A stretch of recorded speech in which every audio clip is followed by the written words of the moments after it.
Top picks for February. Yay!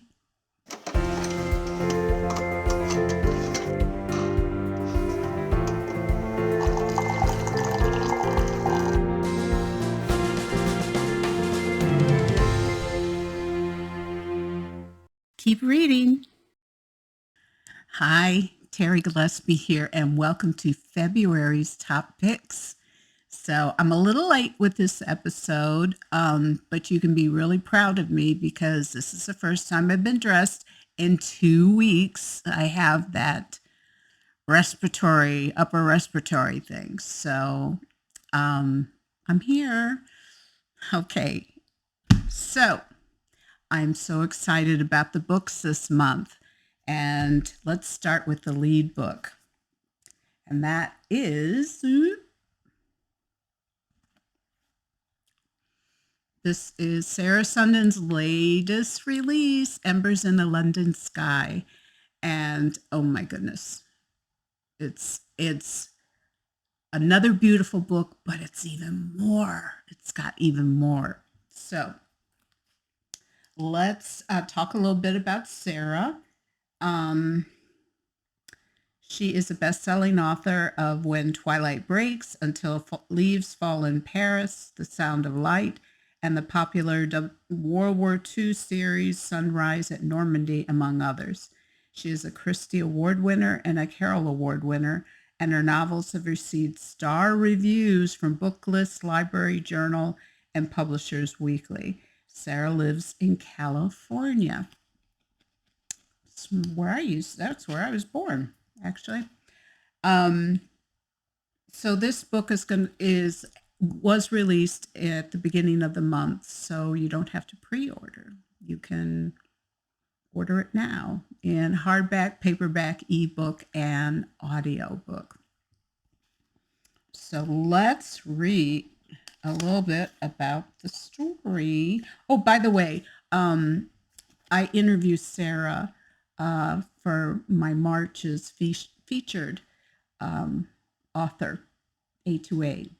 So, in fact, I already did. I did it today, and we had so much fun. So it's going to be a great interview, and she has a great giveaway, too. All right, so here is the publisher's synopsis. London, 1940.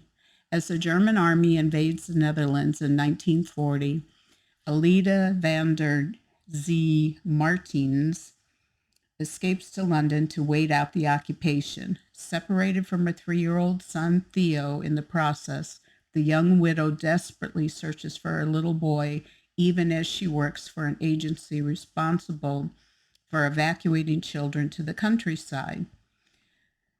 When German bombs set London ablaze, BBC radio correspondent Hugh Collingwood, such a great name for a hero, reports on the Blitz, eager to boost morale while walking the fine line between truth and censorship. But the Germans are not the only ones Londoners have to fear, as a series of murders flame up amid the ashes. The deaths hit close to home for Hugh and Alida, who needs help locating her missing son. As they work together, they grow closer and closer, both to each other and the answers they seek, but time is running short, and the worst is yet to come.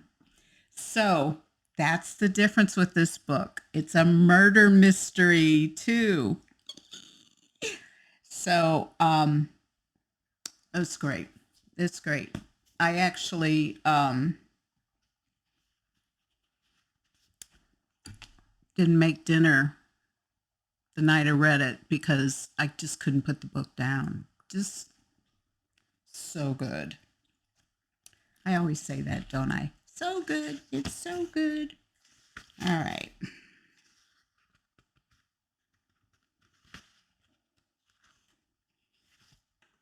All right. So first paragraph, chapter 1, Tilburg, the Netherlands, Friday, May 10th, 1940.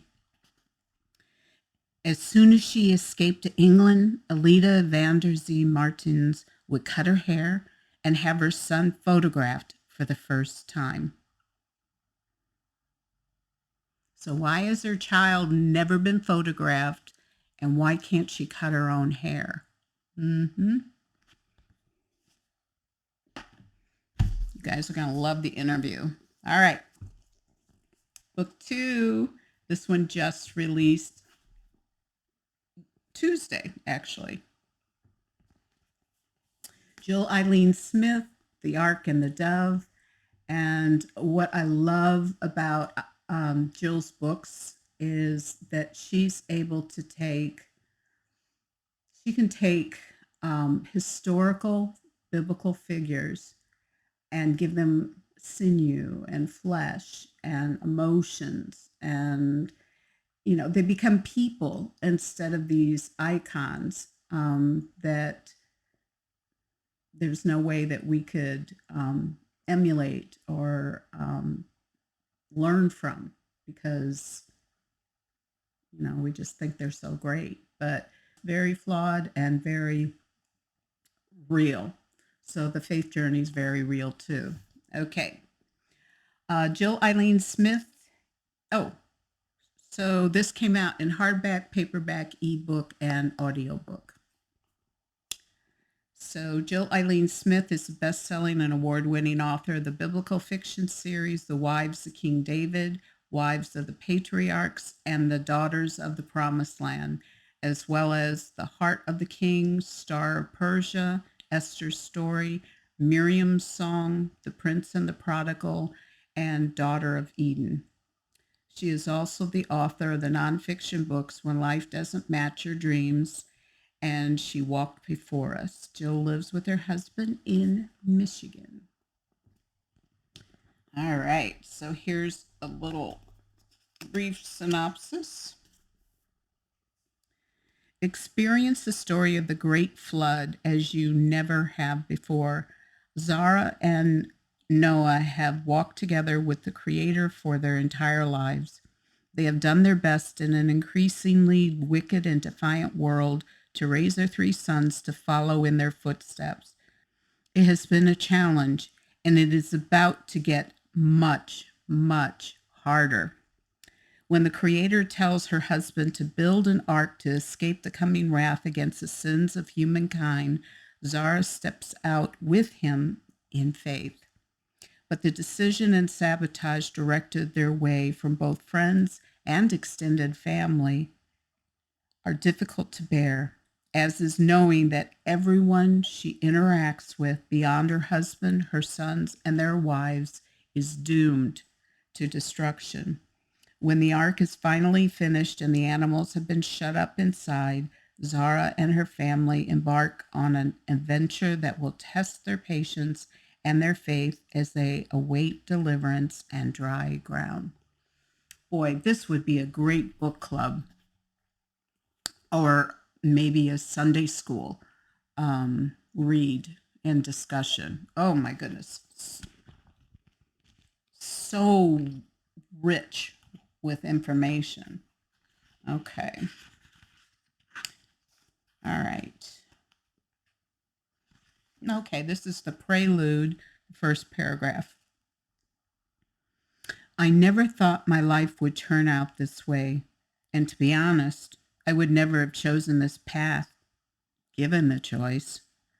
The world is a harsh place now, though when the boys were young, it was harsh in a different way. Right? Oh, by the way, this is historical fiction, historical romance. This is biblical fiction, which, of course, is historical. All right. Susan May Warren.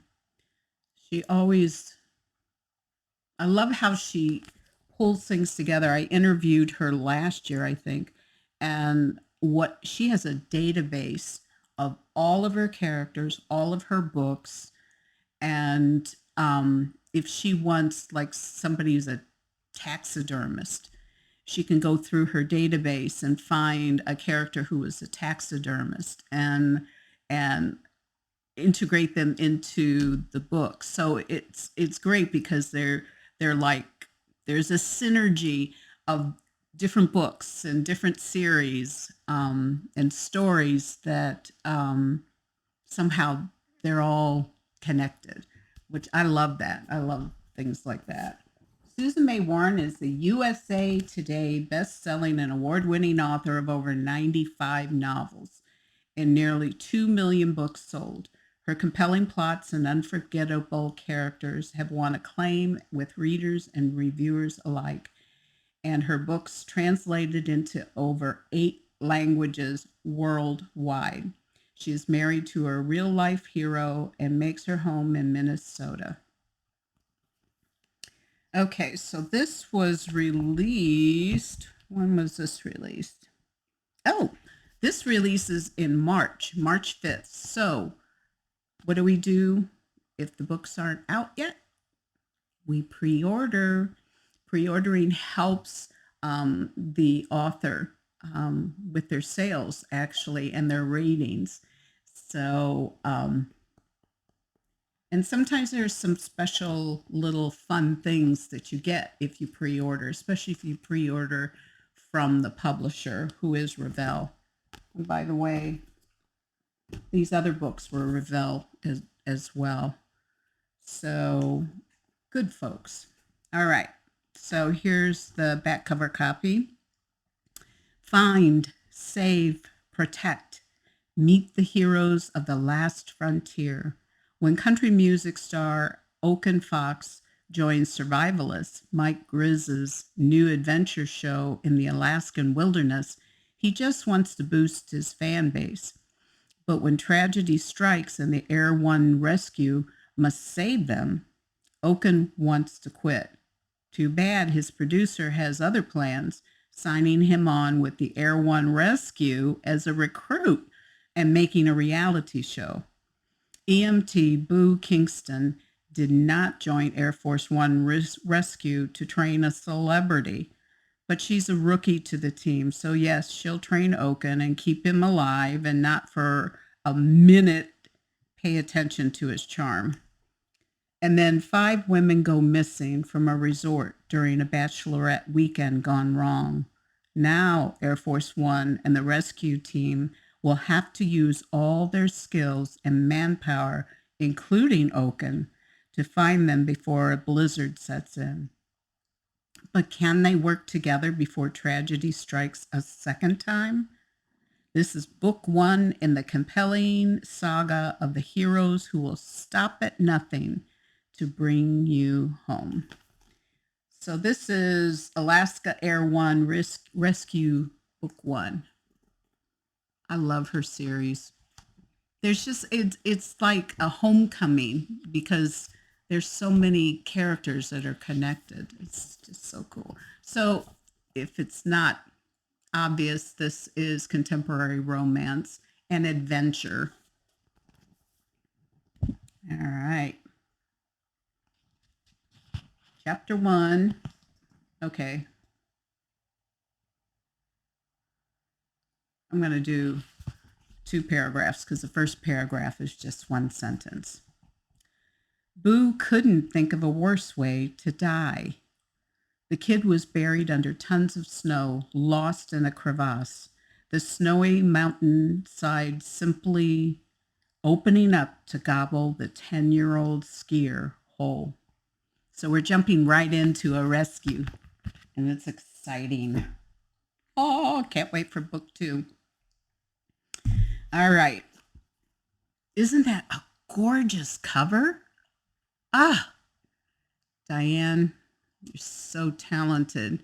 This is Under a Desert Sky. Now, this is a re-release. I think it originally came out under the same title in 2011. And I didn't read it then, but I'll tell you what, I loved it. So this is a surefire. So this one just came out a couple weeks ago. So you can order it now. And this is an independent press. So this is DiAnn Mills. DiAnn Mills is a best-selling author who believes her readers should expect an adventure. She creates action-packed, suspense-filled novels to thrill readers. I can attest to that.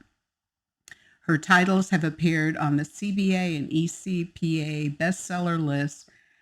She won 2 Christie Awards and has been finalist for the Rita Daphne Mouillère Inspirational Reader's Choice and Carol Award contest. DiAnn teaches writing all over the country. All right. So this came out a couple weeks ago on paperback and Kindle.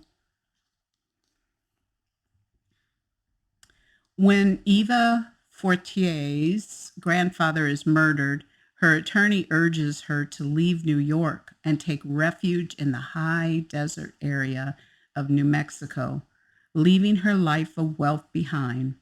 Eva attempts to make sense of the tragedies in her life. Navajo David Benally has his hands full taking care of his people's medical needs.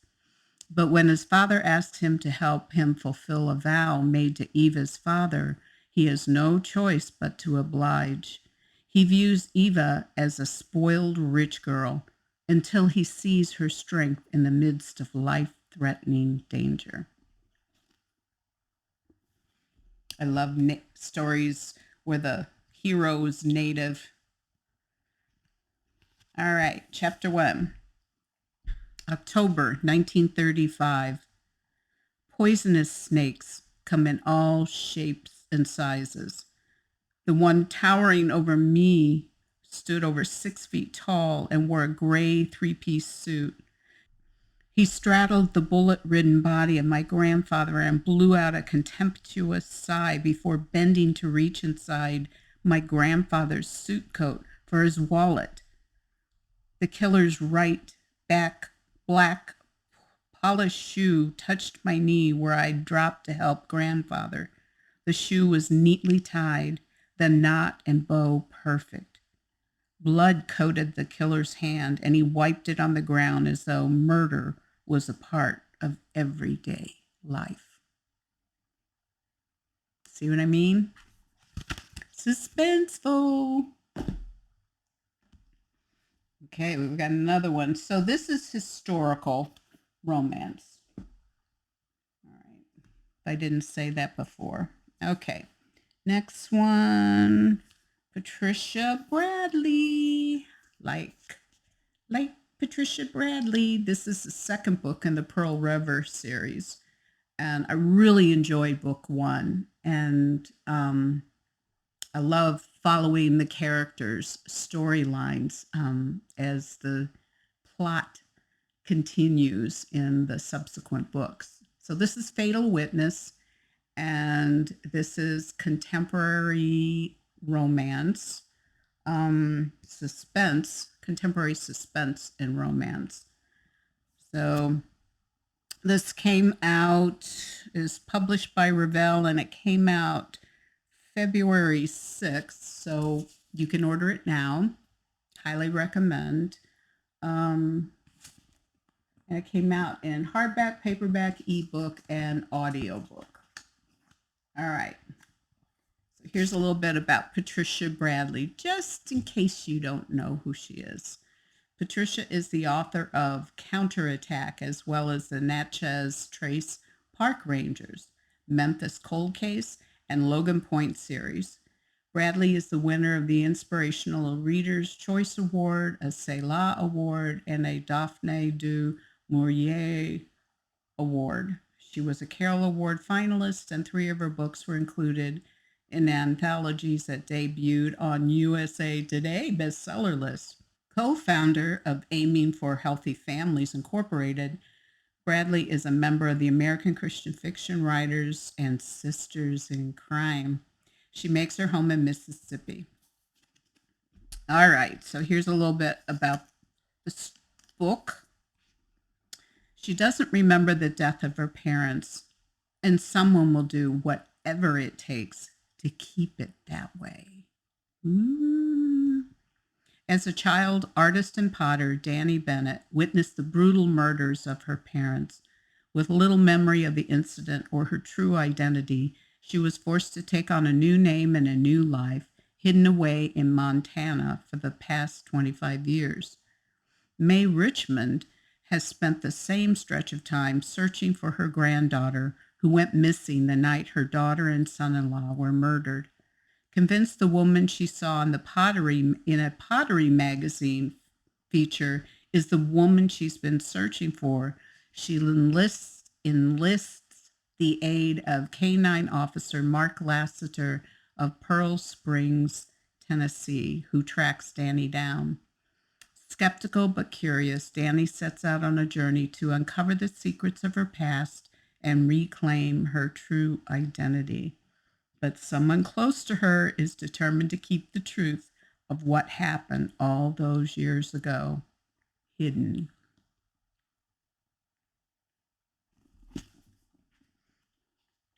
Those folks at Pearl River. All right. Okay.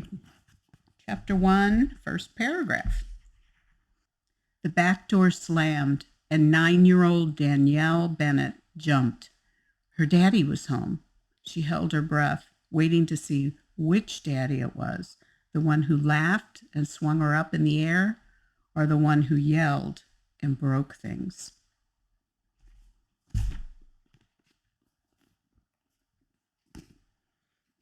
Contemporary suspense romance by Ravel. You guys are doing some great books, I'll tell you. All right. This is so fun. This is such a sweet, sweet book. The Irish Matchmaker by Jennifer Deibel. And I read another one of Jennifer's that we talked about. Actually, a couple of them that we talked about. Three we've talked about. So this is also published by Ravel in hardback, paperback, ebook, and audiobook. And this released on the 13th of February. So order it. Such a pretty cover. So how about a little bit about Jennifer? Jennifer is the award-winning author of A Dance in Donegal, The Lady of Galway Manor, and The Maid of Ballymacool. I don't know. I can't remember. Her work has appeared in Encourage, on The Better Mom, in Mission Mosaic magazine, and in other publications. With firsthand immersive experience abroad, Jennifer writes stories that help redefine home through the lens of culture, history, and family. After nearly a decade of living in Ireland and Australia, she now lives in Arizona with her husband and their 3 children. All right. So it's Ravel, hardback, paperback, ebook, and audiobook. Did I say that? Well, if I didn't, I've just said it again. It's worth repeating. So this is historical romance. And there's some fun stuff here too. Really fun. Making the perfect match is both art and science, but love doesn't always follow the rules. As the daughter of a well-known matchmaker, Catriona Daly is no stranger to the business of love and sees it as her ticket away from the sleepy village that only comes alive during the annual matchmaking festival. When Andrew, son of Lord Osborne, returns to the festival after being disappointed by a rival matchmaker's failed setup, Catriona seizes the opportunity to make a better match for the handsome man and for herself. Cattle farmer Donald Bunratty is in desperate need of a wife after loss left him to handle the farm and raise his daughter on his own. Shy and lacking the finer social graces, he agrees to attend the matchmaking festival to fulfill his daughter's birthday wish. But when he arrives, it's not any of the other merry makers that catch his eye, but rather his matchmaker, who clearly has her eyes on someone else. Catriona will have to put all her expertise to work to make matches for the two men that would change their lives and hers forever. Will her plan succeed, or will love have its own way? I'll give you a guess. All right. It's fun because she actually puts has the glossary of different Irish terms. All right. Chapter 1, first paragraph. Lisdoon Varna, County Clare, Ireland, August 25th, 1905. The warning came far too late, and before Donald Bunratty could register what his daughter was saying, he was slammed into with the force of a locomotive. Arms akimbo, he craned his neck to anchor himself in space while his feet flew up and over his head. The rustic odor of wet hide assaulted his senses, and Donald groaned and rolled onto his back. Wiping the muck from his eyes, he looked up to find Boo standing over him, huffing. So he's a bull, not a real locomotive. But I guess it can feel like a locomotive when they slam into you. Okay, so those are my top picks for this month. And I hope you can find one or all for your reading pleasure. So I can highly recommend all of them. So thanks for stopping by. I'll see you next month. Hopefully I'll be able to be on time and I will get over this cough, the coughs have been edited out by my wonderful husband. So in the meantime, God bless and keep reading.